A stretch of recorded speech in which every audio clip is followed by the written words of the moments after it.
Time is constantly unfolding. Will we create and evolve? We must innovate now so we can leave the world better than we found it. I am your host, Sohrab Mirmont, and welcome to AVANT SAVANT. Well, I'm very happy to have a very special and dear friend here on the show today. He recently sold Gnarly Nutrition to none other than Lachlan Murdoch, CEO of the FOX Corp, and now he's taking on the tech world with his company Logical, which facilitates inventory from property owners to vacation rental websites like Airbnb and VRBO. Please welcome Kimball McGary. Oh, is that applause for me? Thanks, Sohrab. I really appreciate it. My pleasure. Let's start by asking Kimball a question about where he lives. What do you think about this place? Utah's good. I've been here for about 22 years now. I'm originally from Idaho. It's not only a good place for startups, it's just a good environment. I mean, obviously, there's loads of outdoor recreation to be had. I'm really into that. It's much more progressive, I think, than the rest of the nation understands. Is this where you started Gnarly? Yeah, I did. Tell us what Gnarly is and what the motivation was behind it. The motivation really behind Gnarly was to sort of like fill a niche that I felt existed in the market. It seemed like a lot of the nutrition companies, supplement companies that were out there were really just not doing a good job of bringing out natural sports nutrition. I wanted to create something that had a more interesting sort of vibe to it and was built upon principles of good, clean nutrition. And so, yeah, it's really what it was about, is just rolling out good quality products for a more progressive crowd. We really niched ourselves in the outdoor industry and got a good response there from that crowd. And it did well. It's doing well.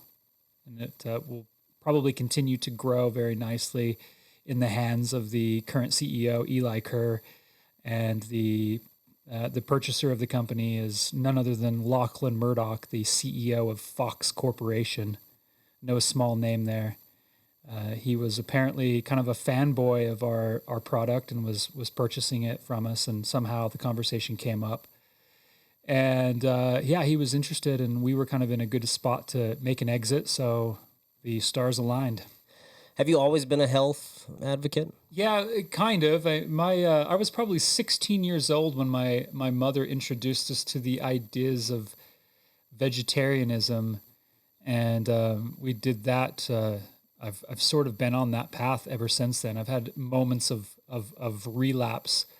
Currently, me and my wife and our 4 kids were all mostly vegan. We every once in a while will enjoy some fish, but we never touch chicken or beef or pork, and we never buy milk and very rarely buy cheese. It's kind of a rare treat for us. So not exactly strict when it comes to the diet, but very much like connoisseurs of something that hovers between vegetarian and veganism.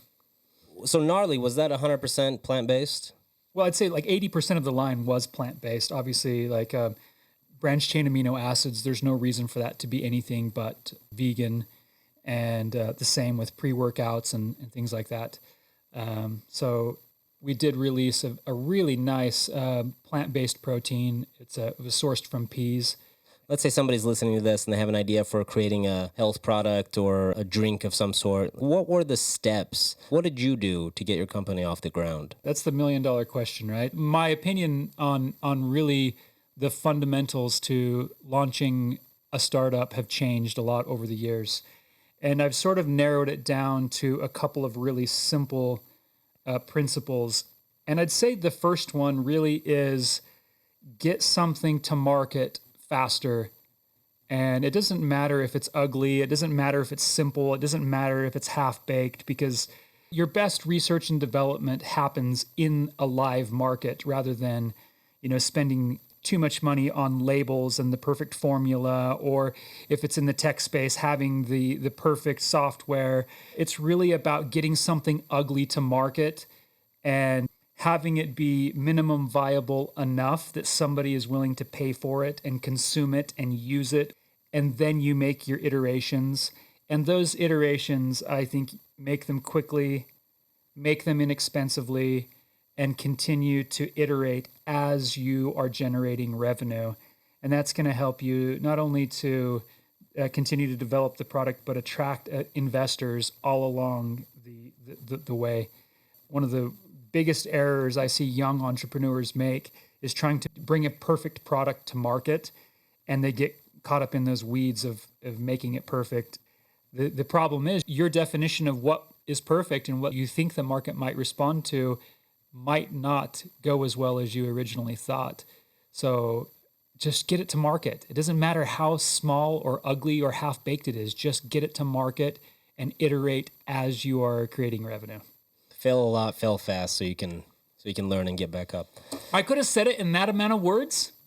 We did this thing where we went out and we formulated the perfect product, and we spent so much time in research and development, and we wanted the flavor to be exceptional, and we wanted the product to be exceptional, and our branding and our labeling and the whole facade needed to be right.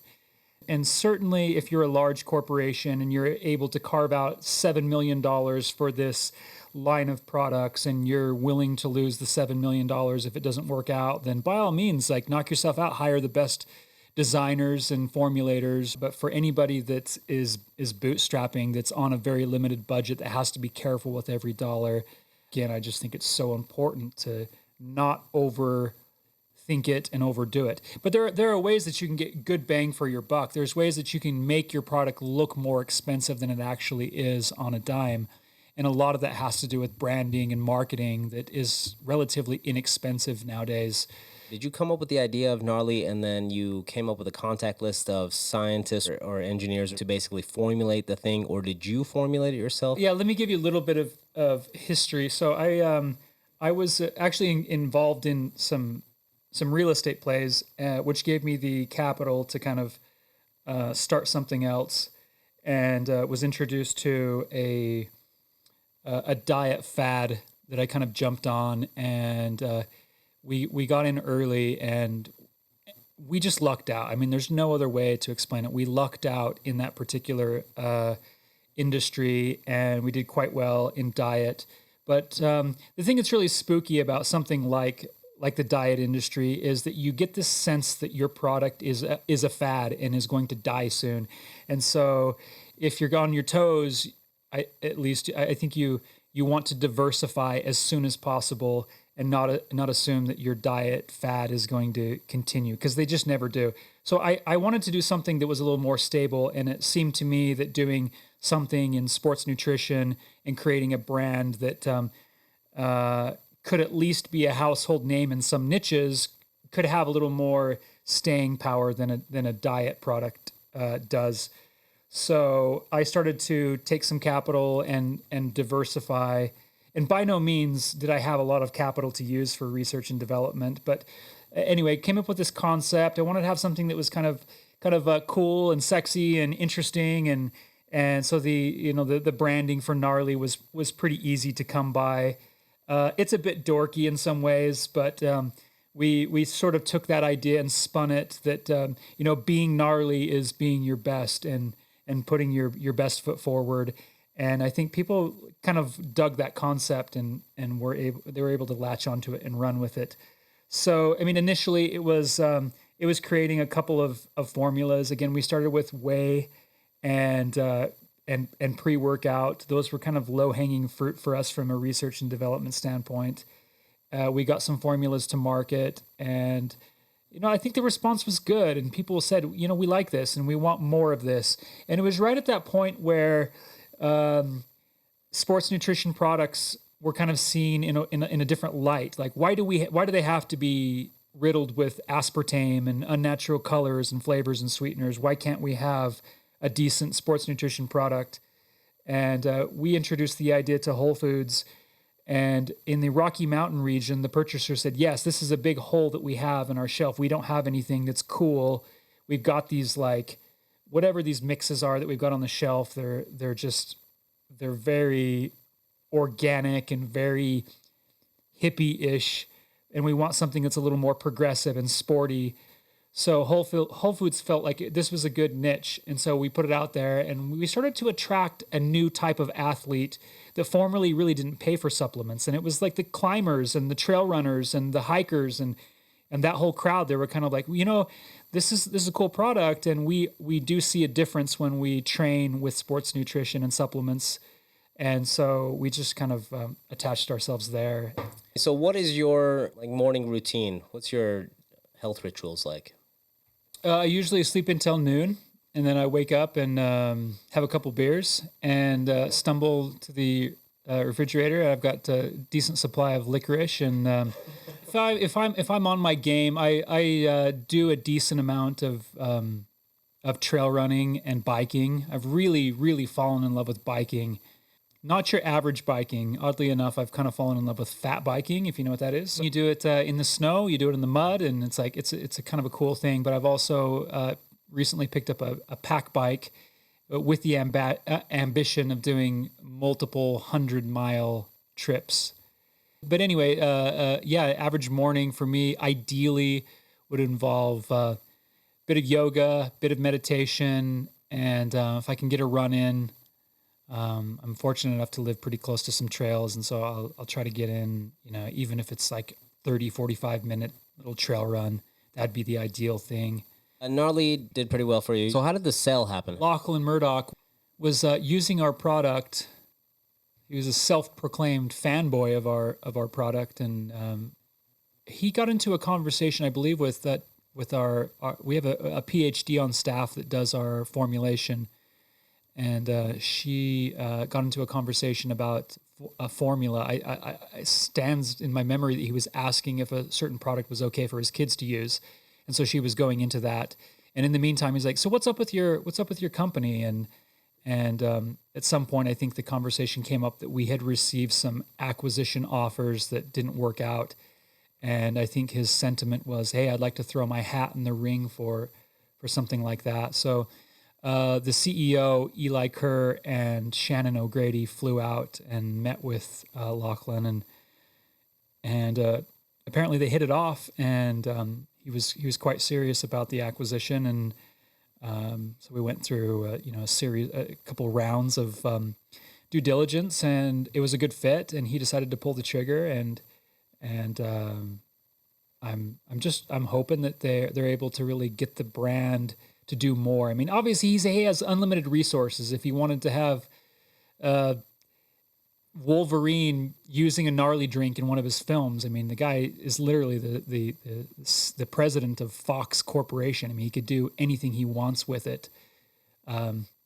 Lachlan is surprisingly a very frugal and careful individual. I guess I shouldn't say that it's surprising. It's not surprising, but that's his attitude.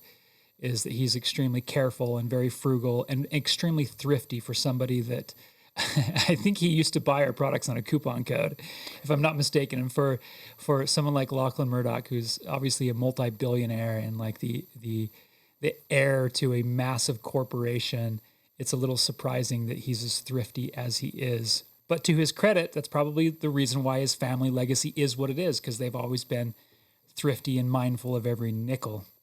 So then you go from health nutrition supplements and you take a 180 and you get into the vacation rentals business. Totally different market, servicing totally different types of people. Absolutely. So tell me about that.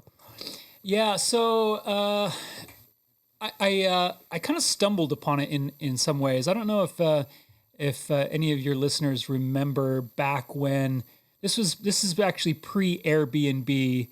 This was back when the only game in town was Vrbo, VRBO. And that website was so ugly. It was so bad. And I think at that time, they sort of gave birth to so much of their competition because people saw Vrbo and they're like, this is it? This is the big player in the game? I mean, it was atrocious. It was so bad. And apologies to Vrbo because they're a partner of ours and we work directly with them. But in all fairness, they didn't own it at the time, and it was bad. And I think they saw the opportunity the same way everybody else did.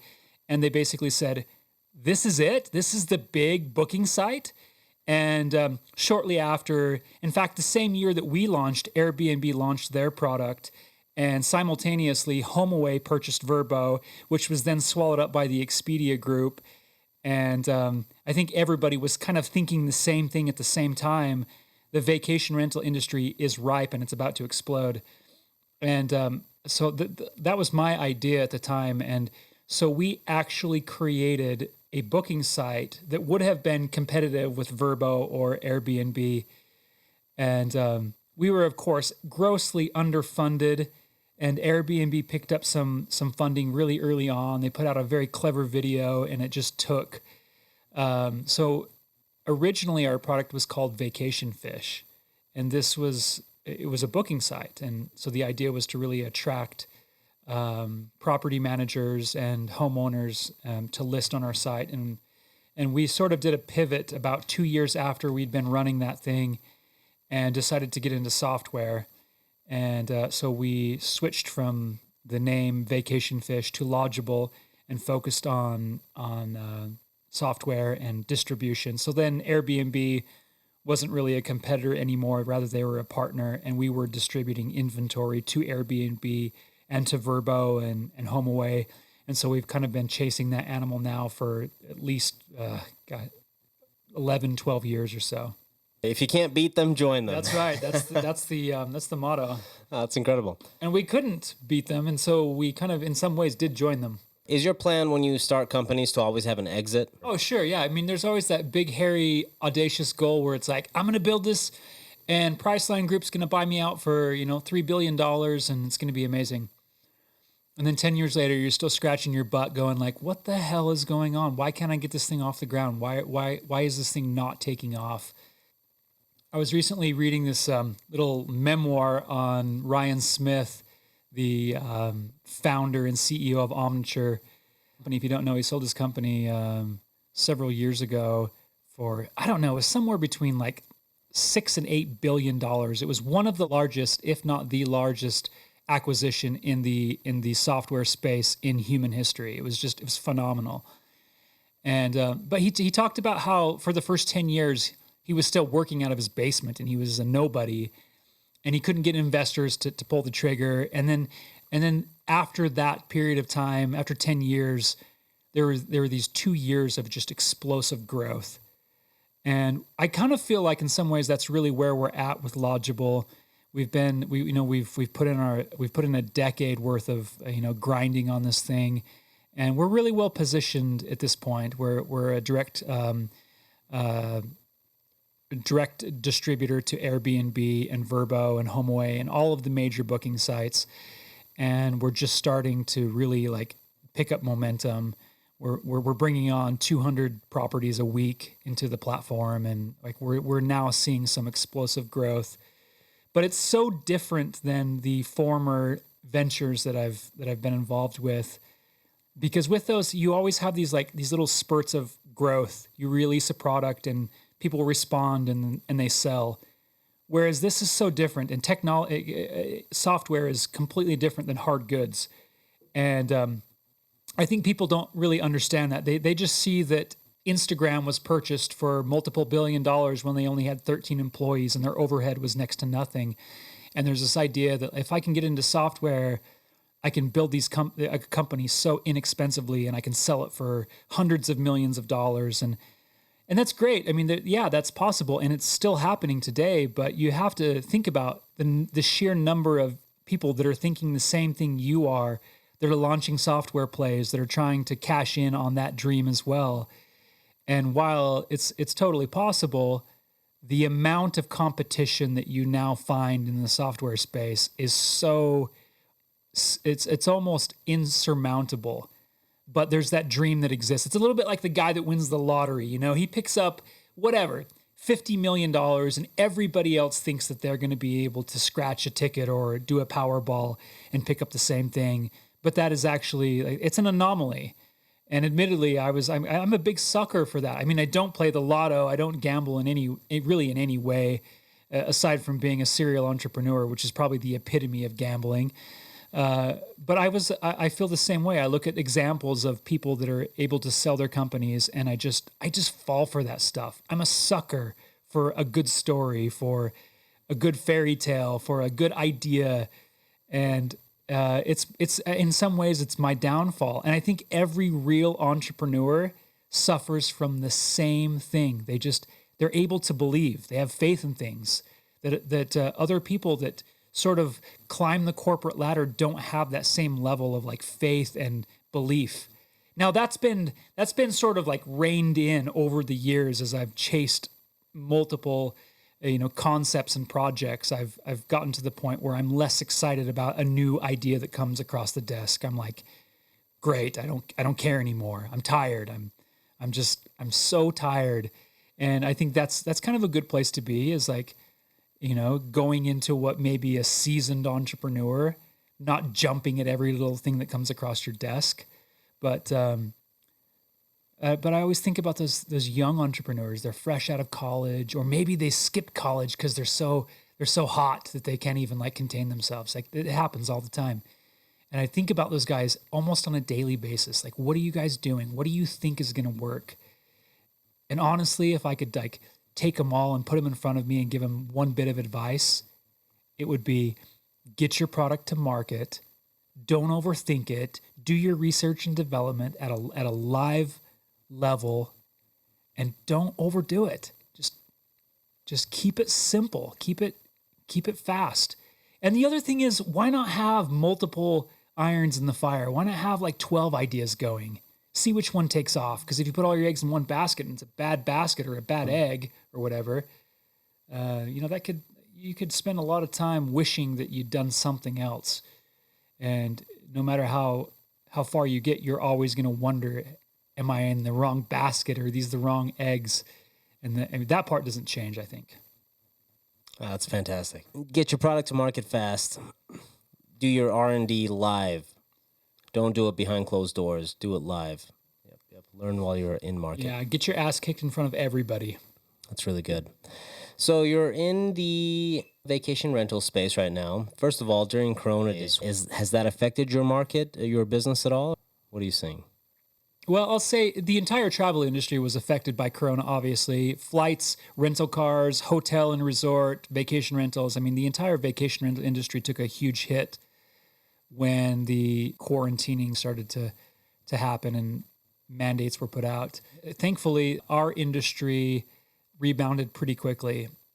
I think some of that had to do with the fact that people were a little less likely to stay in hotels during the pandemic and much more likely to rent a vacation rental. It's a house, right? You can go there and feel like it's yours. And a lot of the property managers that were doing a good job of sanitization really attracted the travelers that were getting cabin fever and wanted to get out and travel more. So we're 10%, the industry is 10% above what it was prior to the outbreak. And again, that has a lot to do with the fact that, people got cabin fever, wanted to get out. They trusted vacation rentals more than they trusted hotels.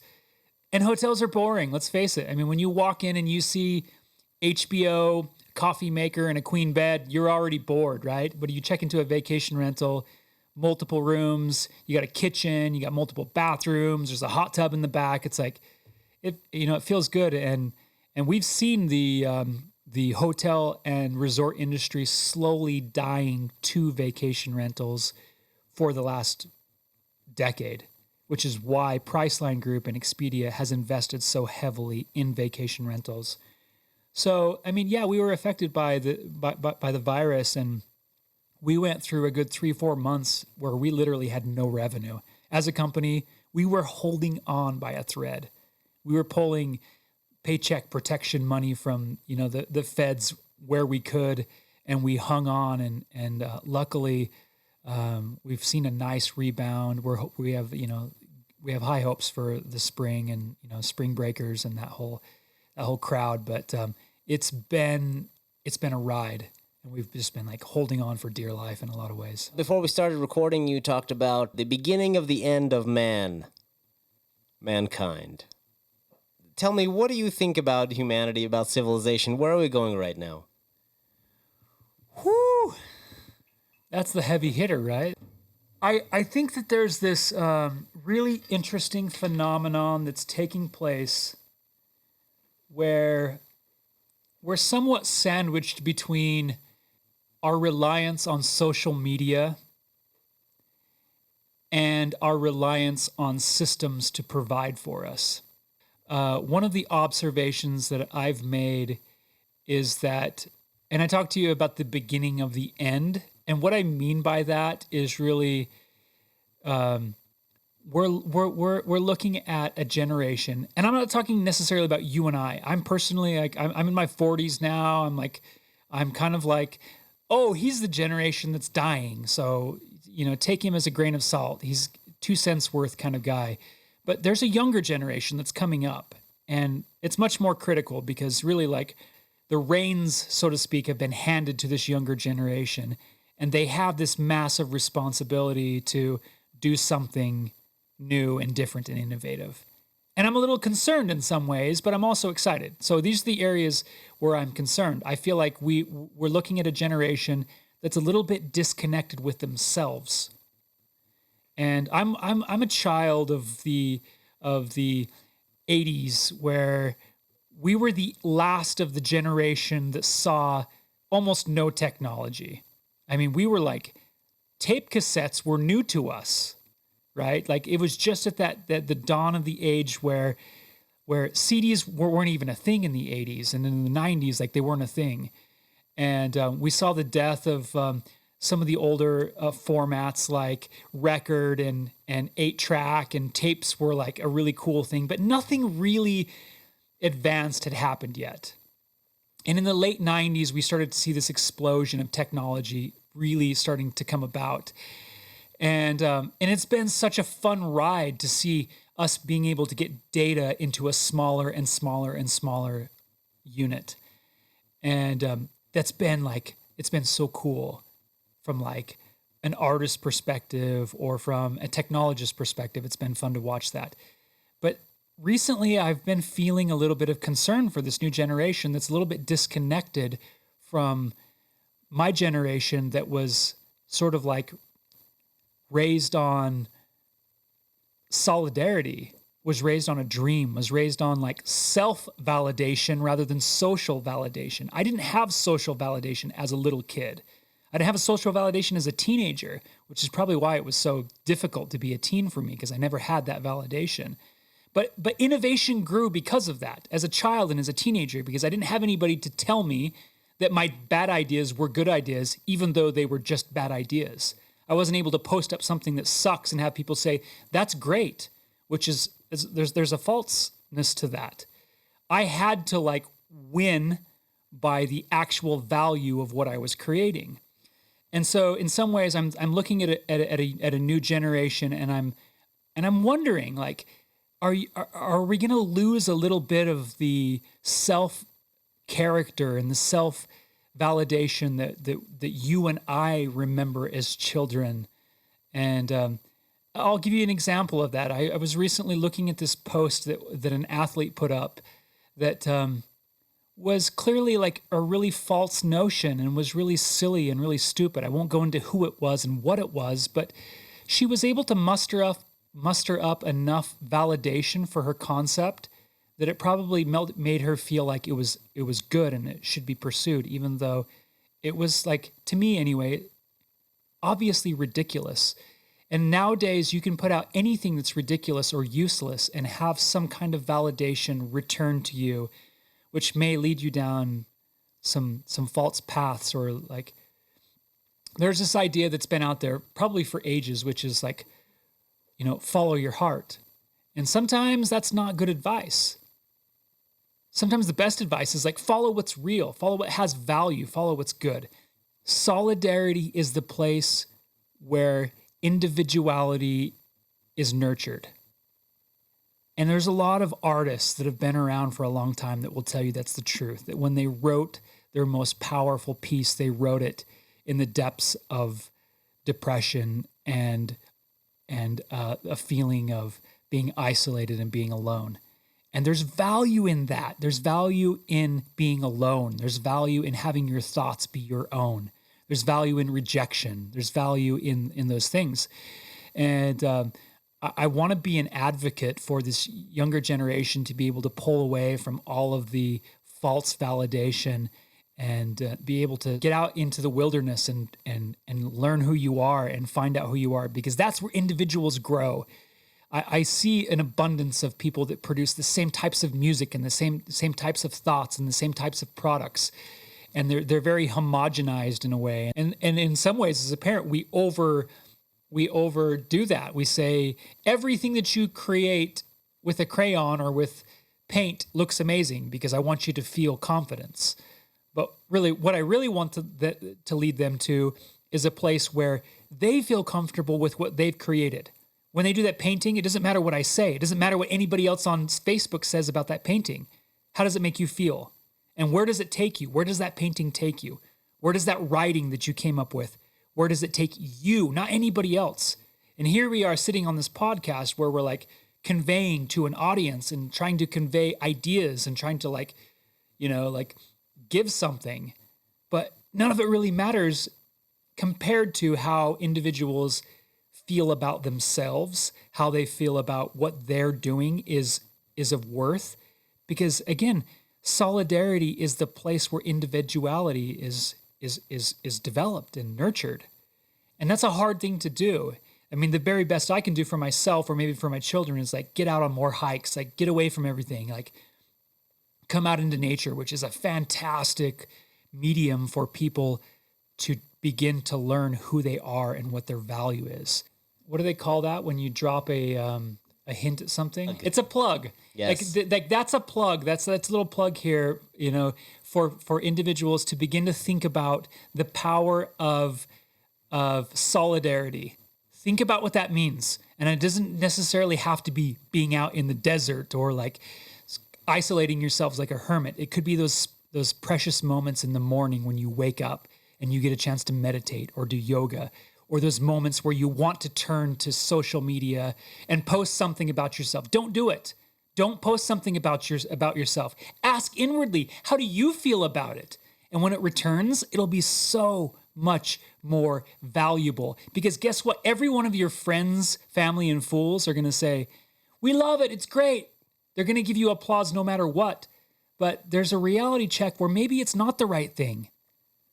Maybe you're not meant to follow that path. And the only way that you're going to know it is inside of you. So maybe hesitate to put up every little thing that you ate and every little thing that you thought, because we get to a point where we start thinking, oh, I should post that. I should take a photo of this meal that I ordered, or I should take a photo of this thing that I accomplished so that I can have society validate me. And again, it is a whole nother topic with regard to self-love, like loving what you did, loving yourself, loving being in your company, being comfortable being alone, being amused by yourself, laughing at your own jokes, being like entertained by your own thoughts and your own innovations. But there's value there. So that's the plug. That's the plug that I'll put out to people is like, pay attention to those moments because they're special. I would call them sacred, and I would call them like the most important things that you can pay attention to in 2020 and 2021. Forget all the stuff. Like pay attention to yourself. Pay attention to your own ideas, and love that. Love yourself. Where can people find you, follow you, learn more about you, hear from you? How can they get in touch with you? I'm terrible at posting on Facebook. I'm terrible at posting on Instagram. But my email is kimballmcgary@gmail.com, and you're welcome to reach out at any time. I welcome any ideas and collaborations that are going out. I've got a little secret project that I've been working on. I've been building a music studio over the past 9 months or so, and really like falling in love with music theory and that sort of thing. So hit me up if you want to jam and if you want to like make music with me. Yeah, it's not too hard to find me. I'll hit you up. I want to make some music. Until next time, Kimball, it's been a real pleasure chatting with you. My pleasure. Now you have his email address, so you can reach out to him anytime in his personal email box. I want to thank you all for listening, and I want to thank Kimball for being here on the show. If you like this episode, don't miss the next one. Subscribe now. Our intro is written by Brianna Davis, sound engineering by Bob Melanson, and the show is produced by myself, Sohrab Mirmont. Until next time, thank you for tuning in to AVANT SAVANT.